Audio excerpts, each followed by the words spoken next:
ભગવાન જગન્નાથની 149મી રથયાત્રાને લઈ પોલીસ તંત્રે સુરક્ષાની તમામ તૈયારીઓ પૂર્ણ કરી દીધી છે। આ વર્ષે રથયાત્રાની સુરક્ષામાં પ્રથમ વખત અત્યાધુનિક ટેકનોલોજીનો વ્યાપક ઉપયોગ કરવામાં આવી રહ્યો છે। અમદાવાદ ક્રાઇમ બ્રાન્ચ દ્વારા નેત્રવાન તૈનાત કરવામાં આવી છે, જેમાં 360 ડિગ્રી કેમેરાની મદદથી આસપાસની દરેક હિલચાલ પર સતત નજર રાખવામાં આવશે। એટલું જ નહીં, વાહનોના આરટીઓ નંબરથી પણ લઈને તપાસ કરવામાં આવશે અને ગતિવિધિઓનું લાઈવ મોનિટરિંગ કરાશે।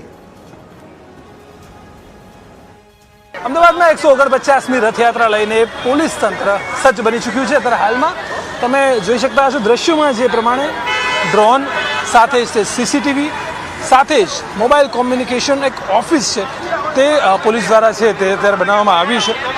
આ સમગ્ર જે આખો રૂટ છે તેને કવર કરવા માટે આખી એક ઓફિસ છે, મોબાઈલ કોમ્યુનિકેશન ઓફિસ, કે જે આ એક વેનમાં છે તૈયાર કરવામાં આવી છે। ડ્રોનના દ્રશ્યો છે તે પણ આપ અત્યારે જોઈ શકતા હશો। સ્ક્રીન પર ડ્રોન છે તે ઉપર અત્યારે હાલમાં ફરી રહ્યું છે અને તેના દ્રશ્યો અત્યારે સ્ક્રીન પર આવી રહ્યા છે।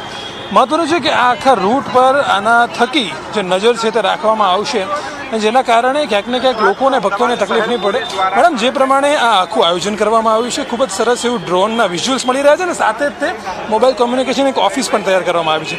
કેવી રીતે આ નજર રાખવામાં આવશે અને લોકોને આમાં કેવી રીતે ફાયદો થશે? આ સમગ્ર ભગવાન જગન્નાથજીની રથયાત્રામાં ક્રાઇમ બ્રાન્ચ દ્વારા ટેકનિકલી સમગ્ર રીતે રથયાત્રાનો રૂટ કવર થાય તે માટેનો પ્રયાસ છે, જેમાં સૌપ્રથમ ગયા વર્ષે બનાવ બનેલો હતો, ગજરાચો બેકાબુ બન્યા હતા, તો આ વખતે ગજરક્ષક એલિફન્ટ મોનિટરિંગ સિસ્ટમ છે, જેનું લાઈવ મોનિટરિંગ 5 જગ્યાએથી થશે અને command and control on wheels છે, જેમાં સતત ડેશબોર્ડમાં એના એલર્ટ જનરેટ થશે। તેમાં સ્પીડ મોનિટરિંગ, તેનું નોઇસ મોનિટરિંગ અને લોકેશન ટ્રેકર પણ હશે અને તે ઉપરાંત લાઈવ સીસીટીવી કેમેરા હશે કે જેનું રેકોર્ડિંગ સતત ડેશબોર્ડમાં અપડેટ થતું રહેશે। જો એવી કોઈ પણ અસામાન્ય હિલચાલ દેખાશે તો તાત્કાલિક ફિલ્ડ ઓફિસર જે હશે તેને જાણ કરવામાં આવશે।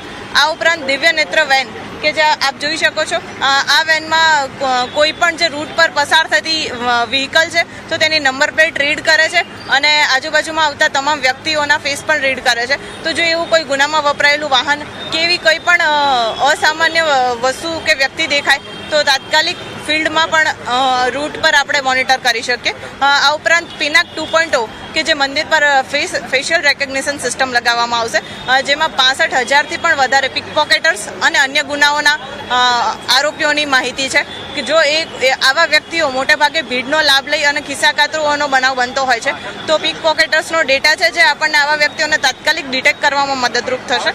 આ ઉપરાંત 60થી પણ વધારે ડ્રોન્સ છે કે જે સતત લાઈવ મોનિટરિંગ કરશે અને રથયાત્રાના સમગ્ર રૂટનું સુપરવિઝન કરશે અને 3300થી પણ વધારે જેટલા સીસીટીવી આ સમગ્ર રૂટ પર લગાવવામાં આવેલ છે, જેમાં કેટલાક ડાર્ક ઝોન્સ પણ આ વર્ષે કવર કરેલ છે અને 44થી વધારે મિસિંગ ચિલ્ડ્રન માટેના સ્ટોલ્સ બનાવવામાં આવેલ છે અને પબ્લિક એડ્રેસ સિસ્ટમ રાખવામાં આવેલ છે। બિલકુલ, આપણી સાથે ક્રાઇમ બ્રાન્ચ અધિકારી હતા અને જે પ્રમાણે અગાઉ પણ મેં વાત કરી કે આ એક મોબાઈલ કોમ્યુનિકેશન ઓફિસ આખી એક બનાવવામાં આવી છે। અહીં પોલીસ દ્વારા વિવિધ જગ્યાઓ પર આ સીસીટીવી દ્વારા જે મોનિટરિંગ કરવામાં આવશે તેને લઈને આખું એક કોમ્યુનિકેશન ઓફિસ છે, વ્હીકલ છે તે બનાવવામાં આવ્યું છે।